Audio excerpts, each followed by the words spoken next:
Hello viewers, Sahera কিচেনে সবাইকে স্বাগত। আজ বানাবো বাটা মাছের তেল ঝাল। কিভাবে করেছি চলুন দেখে নেওয়া যাক।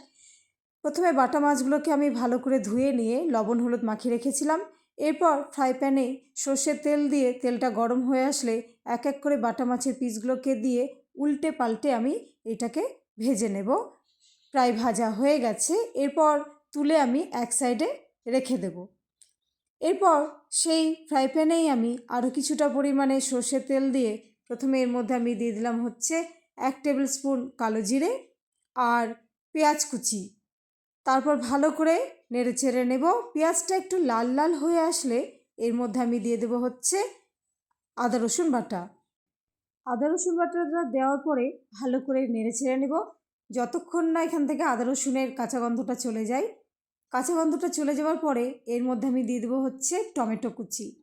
তারপর দিয়ে দেবো 1 টেবিল স্পুন লবণ, 1 টেবিল স্পুন হলুদ গুঁড়ো, 1 টেবিল স্পুন ধনে গুঁড়ো আর 1 টেবিল স্পুন জিরে গুঁড়ো আর হচ্ছে 1/2 টেবিল স্পুন লাল লঙ্কার গুঁড়ো দিয়ে ভালো করে আমি এটাকে মিশিয়ে নেব। মশলাটাকে ততক্ষণ পর্যন্ত কষে নেব যতক্ষণ না এখান থেকে পুরোপুরি তেল ছেড়ে আসে। তেল ছেড়ে এসছে বন্ধুরা। এরপর এর মধ্যে আমি দিয়ে দেবো হচ্ছে পরিমাণ মতো গরম জল। রান্নায় আমি সবসময় গরম জল দেওয়ার কথা বলি বন্ধুরা, কারণ স্বাদটা বেড়ে যায়, ভালো হয় আর কি, সেই জন্য আমি এখানে পরিমাণ মতো গরম জল দিয়ে দিলাম। এরপর এটাকে আমি ঢাকনা দিয়ে ঢেকে রেখে দেব 10 মিনিটের জন্য। 10 মিনিট পরে যখন ফুটে আসবে জলটা, তখন আমি ঢাকনাটা তুলে এর মধ্যে ভেজে রাখা বাটা মাছের পিসগুলোকে এক এক করে অ্যাড করব। পিস প্রায় আমার দেওয়া হয়ে গেছে। এরপর এটাকে এখানে আমি দিয়ে দেবো হচ্ছে 3টে কাঁচা লঙ্কা। এটা অপশনাল, আপনারা নাও দিতে পারেন, আমি দিই, ফ্লেভারটা ভালো আসে। তারপর ঢাকনা দিয়ে ঢেকে আমি 5 মিনিটের মতো রেখে দেবো।